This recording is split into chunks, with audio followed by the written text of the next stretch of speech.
नमस्कार बच्चों, स्वागत है आपका एससी कोचिंग सेंटर 2 पर। मैं हूं सूरज कुमार, बस्ती उत्तर प्रदेश से।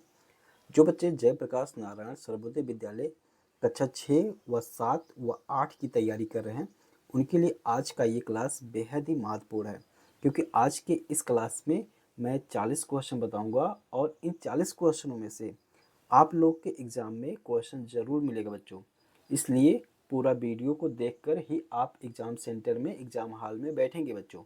तो चले इस क्लास को शुरू करते हैं। देखें, यहाँ पर पहला क्वेश्चन है, कह रहा है कि निम्नलिखित में से कौन सा जानवर सर्वाहारी है। तो ऑप्शन में देखिए, शेर है, गाय, मनुष्य, खरगोश। तो सही ऑप्शन क्या है? सही ऑप्शन तीसरा है, मनुष्य। मनुष्य सर्वाहारी होता है। अगला प्रश्न है, स्कर्वी रोग किस विटामिन की कमी से होता है। तो ऑप्शन में है vitamin A, vitamin B, vitamin C, vitamin D. तो सही ऑप्शन है ऑप्शन 3, विटामिन सी। अगला प्रश्न देखते हैं, निम्नलिखित में से कौन सा एक प्राकृतिक तंतु है, नेचुरल फाइबर है। तो ऑप्शन देखिए, नायलॉन है, रेयान, जूट, उसके बाद प्लास्टिक। तो सही ऑप्शन क्या है बच्चों? ऑप्शन 3 है, जूट। चले अगले क्वेश्चन की तरफ बढ़ते हैं। अगला प्रश्न है, कह रहा है कि जिस पदार्थ के आर पार बिल्कुल नहीं देखा जा सकता उसे क्या कहते हैं। तो ऑप्शन है पारदर्शी, अपारदर्शी, पारभासी, इनमें से कोई नहीं। तो सही ऑप्शन बच्चों क्या है? ऑप्शन 2 है, अपारदर्शी। चलिए अगला क्वेश्चन है, कह रहा है कि आटा से चोकर को अलग करने की विधि क्या कहलाती है।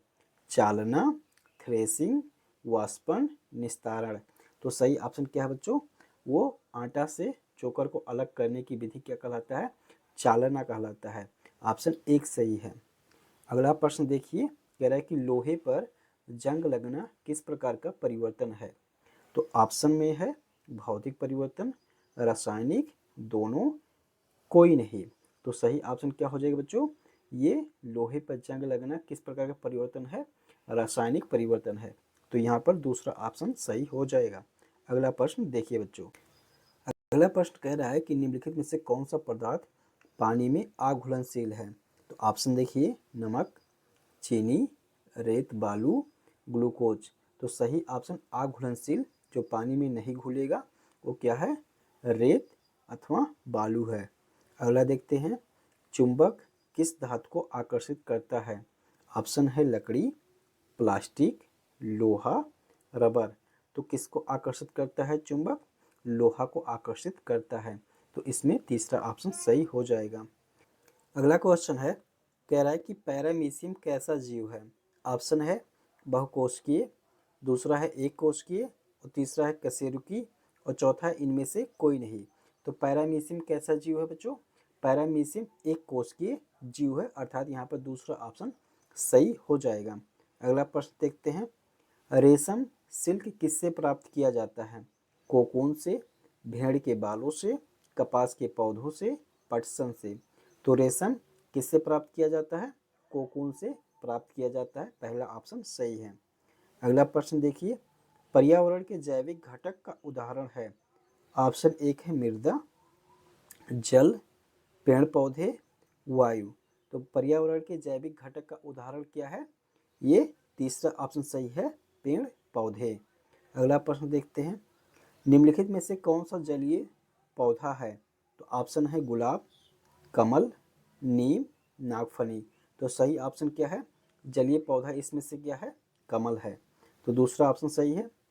वायुमंडल में नाइट्रोजन गैस का प्रतिशत है 21%, 78%, 0.03% और 50%। तो सही ऑप्शन क्या है? ऑप्शन 2, 78% नाइट्रोजन है।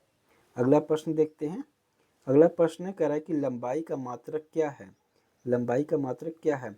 Litre, kilogram, metre, second. तो सही ऑप्शन क्या है? मीटर है। ठीक है, तीसरा ऑप्शन सही है।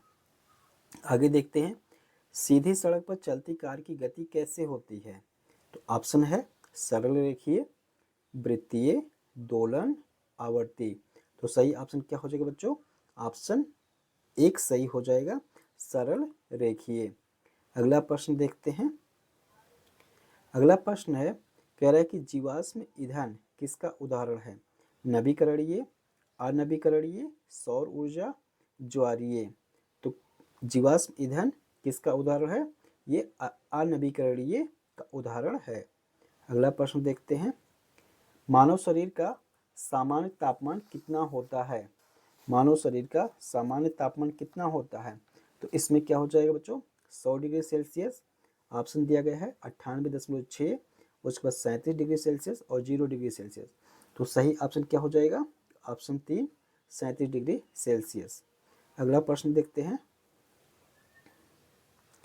अगला प्रश्न है, कह रहा है कि निम्नलिखित में से कौन सा आउटपुट डिवाइस है? Keyboard, mouse, printer, scanner. तो आउटपुट डिवाइस इसमें से क्या है?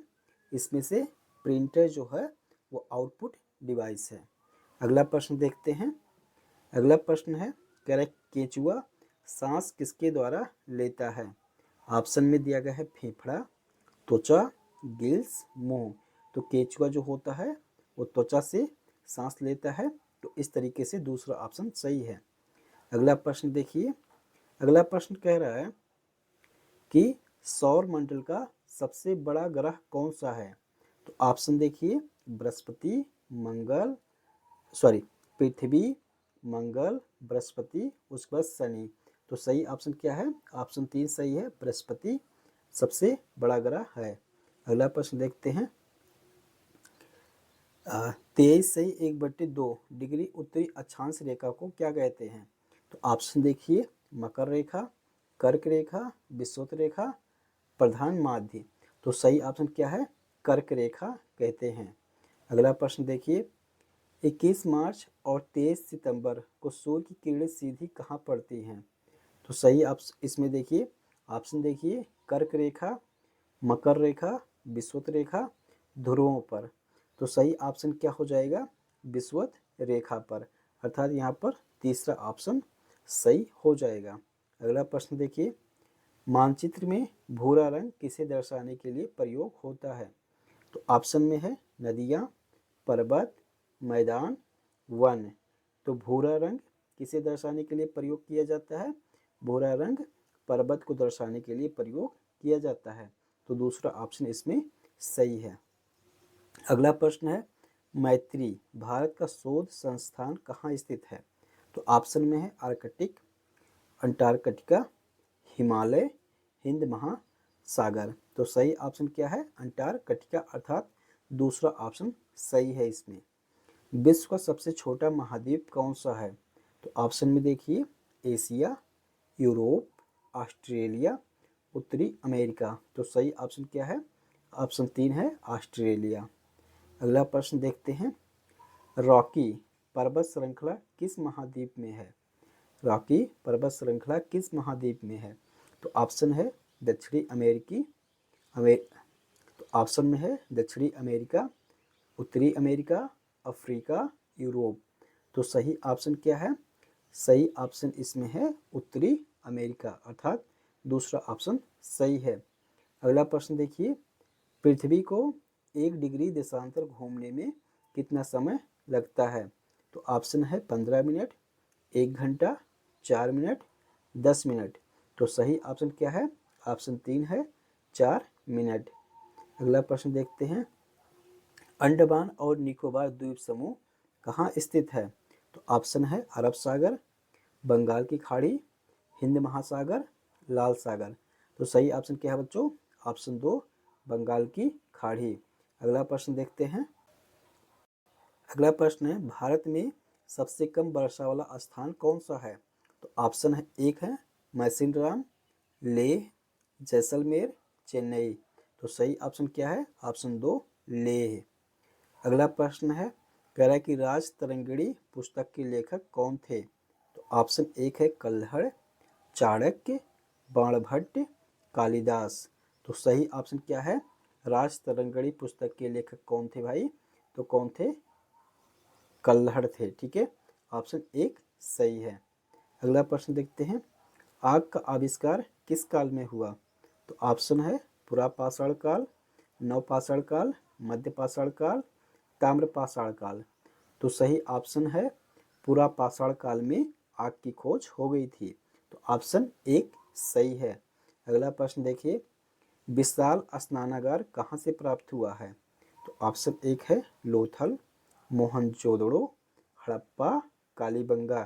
तो सही ऑप्शन क्या हो जाएगा बच्चों? ऑप्शन दो, मोहनजोदड़ो। अगला प्रश्न देखिए, संगीत का जनक किस वेद को माना जाता है? तो ऑप्शन एक है ऋग्वेद, सामवेद, यजुर्वेद, अथर्ववेद। तो इसमें संगीत का जनक किस वेद को माना जाता है?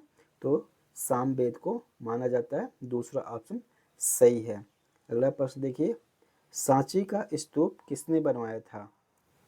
ऑप्शन एक है चंद्रगुप्त मौर्य, अशोक, कनिष्क, समुद्रगुप्त। सांची का स्तूप किसने बनवाया था? अशोक ने बनवाया था। तो इसमें दूसरा ऑप्शन सही है। अगला प्रश्न देखिए, भारत का शेक्सपियर किसे कहा जाता है? ऑप्शन एक है कालिदास, तुलसीदास, कबीरदास, प्रेमचंद। तो भारत का शेक्सपियर किसे कहा जाता है? कालिदास को कहा जाता है। अगला प्रश्न देखिए, कोणार्क का सूर्य मंदिर किस राज्य में है? तो ऑप्शन एक है उड़ीसा, मध्य प्रदेश, तमिलनाडु, गुजरात। कोणार्क का सूर्य मंदिर कहाँ पर है? उड़ीसा में स्थित है। तो एक ऑप्शन सही है। अगला प्रश्न देखिए, कथकली किस राज्य का शास्त्रीय नृत्य है? तमिलनाडु, केरल, आंध्र प्रदेश, कर्नाटक। तो सही ऑप्शन क्या है? ऑप्शन दो, केरल है। ठीक है। अगला प्रश्न देखिए, राष्ट्रीय ध्वज के चक्र में कितनी तीलियां होती हैं? तो कितनी तीलियां होती हैं बच्चों? राष्ट्रीय ध्वज में 24 तीलियां होती हैं। इसको काफ़ी बच्चे जानते होंगे। अगला प्रश्न देखिए, अगला प्रश्न है, स्वच्छ भारत अभियान किस महापुरुष के जन्मदिन पर शुरू हुआ? जवाहरलाल नेहरू, महात्मा गांधी, वल्लभ भाई पटेल, इंदिरा गांधी। तो सही ऑप्शन है ऑप्शन दो, महात्मा गांधी। अगला प्रश्न है, कह रहा है कि लाल दवा का रासायनिक नाम क्या है? तो ऑप्शन एक है पोटेशियम परमैंगनेट, दूसरा है सोडियम क्लोराइड, तीसरा सल्फ्यूरिक अम्ल और चौथा है कॉपर सल्फेट। तो लाल दवा का रासायनिक नाम क्या है? Potassium permanganate. तो पहला ऑप्शन सही हो जाएगा। तो इस प्रकार से बच्चों आप सबने 40 क्वेश्चन देखें। यदि आप मेरे द्वारा जो अपलोड किए जा रहे हैं वीडियो, इन सभी वीडियो को आप देखते हैं और इसमें जो क्वेश्चन बताए जा रहे हैं, इन सभी क्वेश्चन को तैयार करते चलते हैं, तो आपकी तैयारी 100% हो जाएगी और आप एग्ज़ाम में अच्छा करेंगे ही करेंगे, इसकी फुल गारंटी रहेगी। यदि हम जितना क्वेश्चन बता रहे हैं, इन सभी क्वेश्चनों को आप तैयार करते चल रहे हैं। चैनल पे नए हैं तो चैनल को अभी सब्सक्राइब कर लीजिए, क्योंकि शाम को 6 बजे या 7 बजे इस चैनल पे आपको वीडियो मिल जाती हैं। तो चैनल को अभी सब्सक्राइब तुरंत कर लें, और यदि अभी तक वीडियो को लाइक नहीं किया है तो वीडियो को भी लाइक कर दें। मिलता हूँ किसी नेक्स्ट वीडियो में। धन्यवाद।